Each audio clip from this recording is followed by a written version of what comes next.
I'm going to make fermented spelt bread. It's really healthy for you.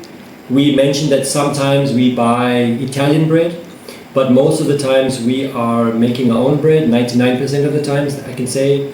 Spelt flour is an ancient grain, goes back thousands of years. It has a high water absorption rate, so basically it absorbs water really easily.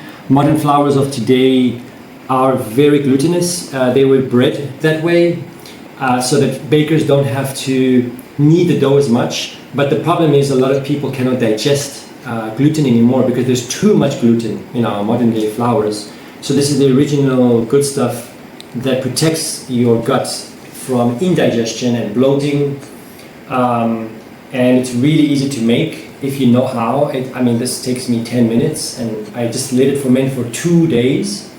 That builds up the bacteria, and the bacteria actually start digesting the flour for you. So you actually have a lot of natural probiotics, prebiotics mixing in here for you with the yeast. A little bit of organic brown sugar, which is a food for the yeast. So it doesn't become sweet. We don't put a lot in. It doesn't become sweet because it absorbs the yeast absorbs the sugar. It becomes alcoholic. This actually becomes an alcohol, and that actually digests the gluten in the bread for you. So it's already doing its work. And a bit of salt. It always needs a bit of salt. That also just helps it not to raise too high. So yeah, like I said, this is the good stuff. This is the original bread of mankind. It took me super long to learn how to make this, but then I realized it's actually super easy once you know how. The kneading of the dough takes some trial and error. You don't want it too wet, you don't want it too dry, you want it in the middle. This doesn't have as much gluten, so you need to learn how to. You have to knead at least for 10 minutes, or even less actually. 7 minutes is enough already, and that's it. You can also use a machine that kneads it for you, but I prefer doing it with my hand because I like to feel the texture of the dough, how it feels. I have more of a connection with the dough, so yeah, I prefer that.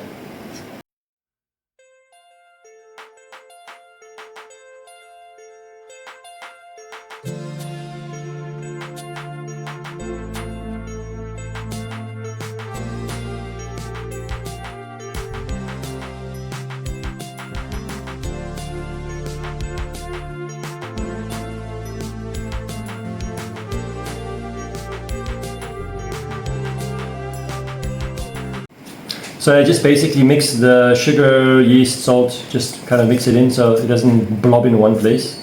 And then I'm going to start using 1 cup of water. I don't have an exact measurement for this, but for you guys, for your sake, I'm going to try and measure this because I just know it from my head.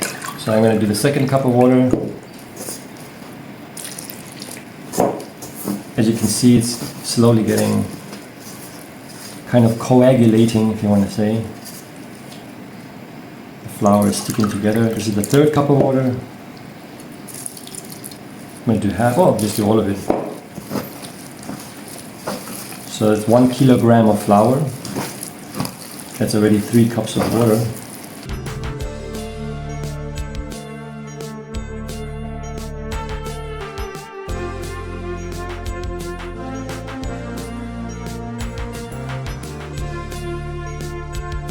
So now, as you can see, it's super sticky. I would leave this for about 15 minutes. It just gives the flour the time to absorb the excess moisture. Don't worry about your fingers being very wet, or very sticky rather, shall I say. You just go and rinse it off on a tap. It comes off really easy. Spelt flour, it loves water. It's a thirsty sucker of water. Now we just cover it. Now that we let it sit for 15 minutes, I'm going to start mixing this because it has absorbed more of the water. So as you can see, it's drier now. So this is about 3 cups of water. And this takes about 7 minutes to 10 minutes to knead this. You can use a machine to do this too, like I said. I just prefer this. It's more work though, but it's good exercise. There's more connection to the dough. There's more connection to the dough. We talk to each other. Just kidding. Okay. So as you can see, it's very bubbly. That's all the alcohol pushing up from the bottom. Very smelly.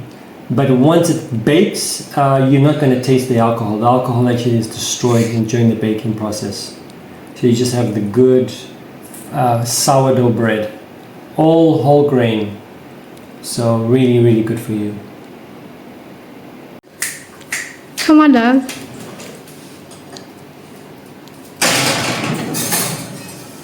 Explosion.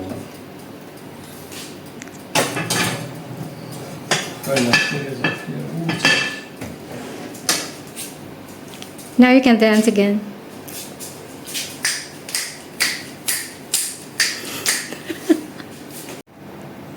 The bread just came out of the oven. There is a crack on the top.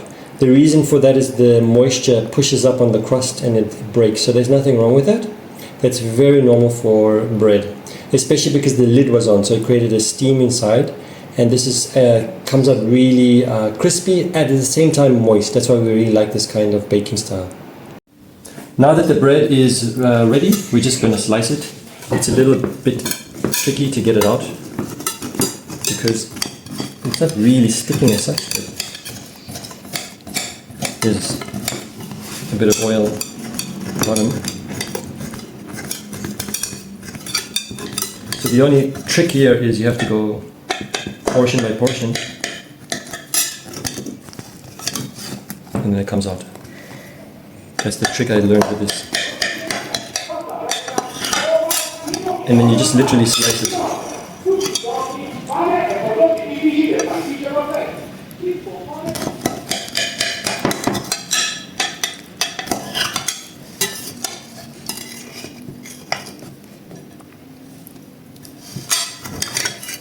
There we go.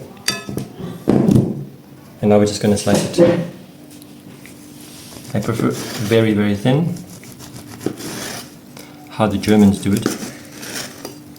Very thinly sliced sour bread. Because it's so nutrient dense, you don't want it too thick. It's like pizza. Thin crust.